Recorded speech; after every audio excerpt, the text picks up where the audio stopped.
만나서 반갑습니다. 딱딱한 수학이 아니라 이야기와 흐름으로 잡아나가는 스토리텔링 수학. 저는 여러분과 함께 특급 기출 중학수학 2학년 1학기를 함께할 박광원입니다. 다시 한번 만나서 반갑고, 바로 특급 기출 내용을 시작하기 전에 선생님이 항상 책에 대한 소개, 그리고 스토리텔링으로 풀어나가는 게 어떤 의미인지 강의에 대한 소개, 그 다음에 이 강의가 어떤 학생들을 위한 것인지 세 가지 안내 드리고, 그 다음에 실제 책에 있는 내용으로 들어가려고 합니다. 그래서 책에 대한 소개 먼저 시작해야겠죠. 책은 사실 내가 지금까지 만났던 책 중에서 가장 정상적이고 예쁜 디자인을 가지고 있어. 어머나 세상에, 디자인이 예뻐요. 우선은 사고 싶죠? 선생님이 봤을 때 디자인은 잘 뽑았습니다.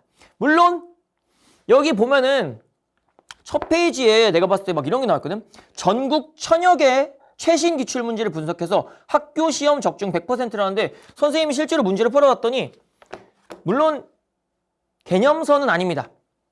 디자인부터 좀 보여야겠죠. 이렇게 좀 디자인 잘 뽑았어요. 이 정도면 여러분들 디자인 팀이 열심히 한 거죠. 어찌됐든 기출 문제를 가지고 다양한 유형의 문제들을 수록한 개념서라기보다는 이제 문제서, 문제집에 가깝습니다. 그래서 개념을 공부한 친구가 다양한 유형의 문제를 풀면서 실제 시험을 연습하기 위한 책입니다. 책의 구성은 다음과 같이 되어 있어요. 우선 개념서가 아니기 때문에 한 장 한 장 개념을 설명하고 있지는 않아요. 그러니까 개념, 기초 개념, 그 다음 개념, 그 다음 개념 이런 식으로 개념을 세세하게 설명하고 있지 않습니다. 문제집이기 때문에 뭐가 됩니까? 문제서기 때문에 개념을 한 번에 설명합니다. 한 페이지에서 개념을 압축적으로 설명합니다. 그 압축적으로 설명한 이유는 여러분들은 이미 개념을 한번 공부하고 왔고, 본 책에서는 뭐 할 거라고 생각하기 때문에 다양한 유형의 문제를 풀면서 실전 감각을 키운다라는 거기 때문에 목적이 다르죠. 그래서 개념 설명은 최대한 간단하게 압축적으로 합니다.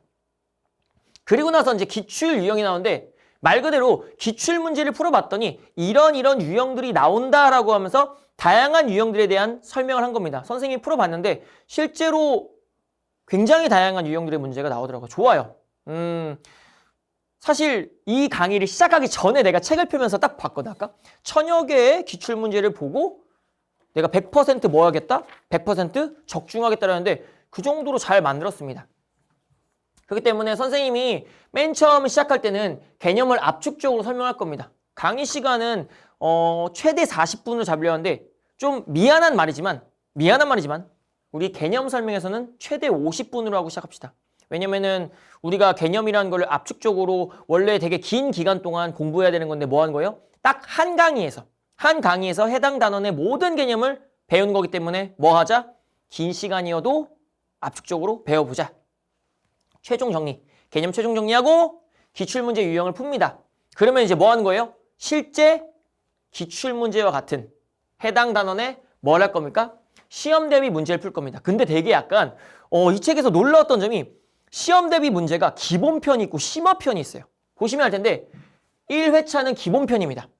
2회차는 심화편입니다. 그래서 여러분들이 우선 1회차를 풀어보면서 기본적인 개념에 대해서 내가 잘 알고 있나를 확인하시고요.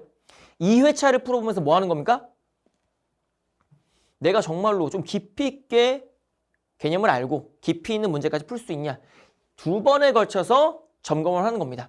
그렇게 시험 대비 문제를 풀고 그 다음 뭐도 있어요? 여러분들 학교에는 항상 단답형 뿐만 아니라 뭐도 있습니까? 서술형, 그리고 객관식만 있지 않아요. 무슨 단답형이야. 객관식 문제만 있지 않죠. 그러니까 오지선다형. 찍는 문제 말고 뭐가 있어요? 객관식도 있고 서술형도 있죠. 그래서 기출문제에서 뽑은 서술형 문제도 있습니다. 서술형 문제 풀면서 어떤 식으로 우리가 하나씩 단계를 밟아 나가야 되는지. 서술형 문제가 있고 끝나는 게 아니라 또 뭐도 있냐면요. 여러분들 선생님들이 실제로 교과서에서 문제를 내는데 좀 교과서에서 좀 독특한 문제를 냅니다. 그게 바로 뭡니까? 교과서 속 특이 문제들입니다. 그러니까 각 교과서마다 나오는 내용 중에서 특이한 내용들.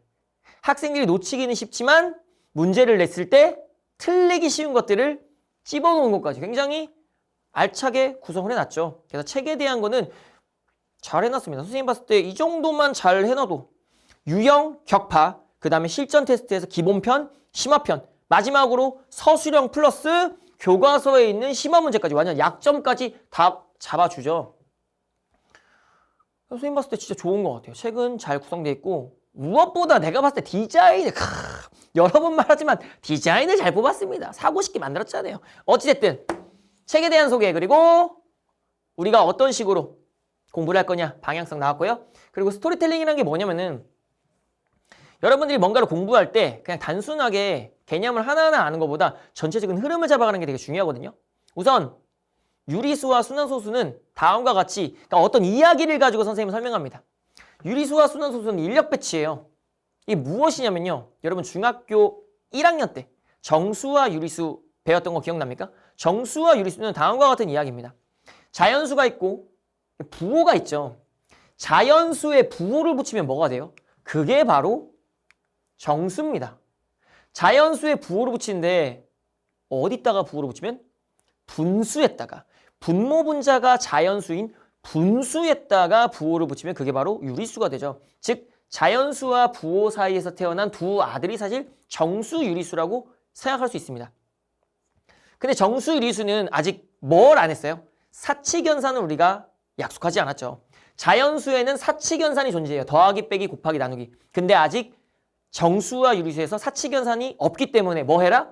자연수가 정수 유리수한테 이런 말을 합니다. 내가 사칙연산을 만든 것처럼 너희들도 사칙연산을 만들어라. 그래서 뭐 합니까? 너희들도 나라를 세워라. 나라를 세우려면 뭐가 있어야 돼요? 법이 있어야 되죠. 그 법이라는 게 바로 연산하는 법, 법칙, 사칙연산입니다. 그래서 뭐 합니까? 정수와 유리수가 서로 공부를 하자. 정수와 유리수의 사칙연산 한번 만들어보자. 자연수에서 사칙연산이 있는 것처럼 정수와 유리수에서도 사칙연산을 만들어보자 라고 해가지고 뭐 합니까? 자연수에 부호를 붙인 정수 그리고 자연수인 분모분자가 자연수인 분수에 부호를 붙인 유리수에서 뭘 만든다?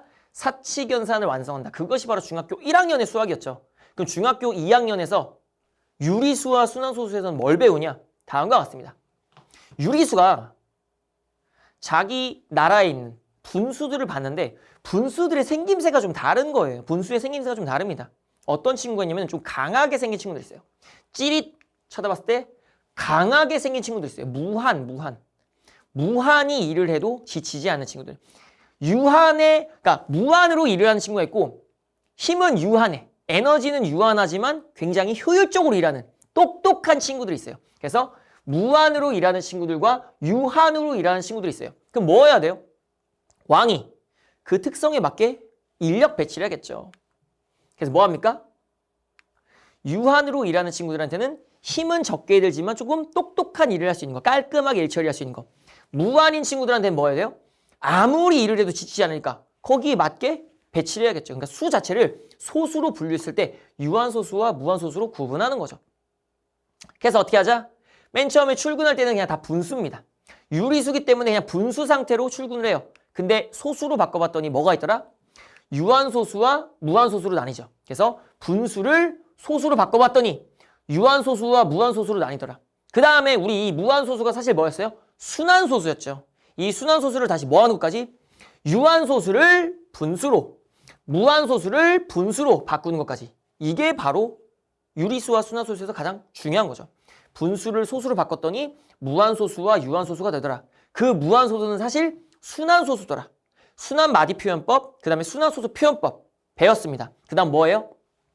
순환소수를 다시 분수로 바꾸는 것까지. 어떤 특징들이 있는지, 어떻게 바꾸는지, 공식이 뭐가 있는지 사실 이 한 장짜리 그림 안에 우리가 배워야 될 게 다 들어가 있는 거죠. 그래서 뭐가 됩니까? 유리수와 순환소수는 분수를 소수로 분류해보고 그 소수를 다시 뭐로 만드는 것까지? 퇴근하는 겁니다. 퇴근했을 때 다시 분수로 퇴근하는 것까지. 이것이 바로 유리수와 순환소수의 전체적인 내용이었죠. 다음과 같이 선생님이 좀 풀어나가기 때문에 각각의 챕터마다, 각각의 단원마다 뭐가 있다? 이야기가 있다. 여러분이 이해하는 것이 선생님의 이야기와 잘 들어맞으면 뭐가 될까요? 외워지기도 좀 편하게 공부하기 편하겠죠. 그래서 이렇게 하는 게 바로 스토리텔링이다. 책에 대한 소개 끝났고요. 선생님의 강의에 대한 소개도 끝났습니다. 그럼 마지막으로 이 강좌 어떤 학생들을 위한 것인지 설명드리겠습니다. 첫 번째로 말 그대로 문제서입니다. 개념서가 아니라 문제서기 때문에 문제가 굉장히 많아요.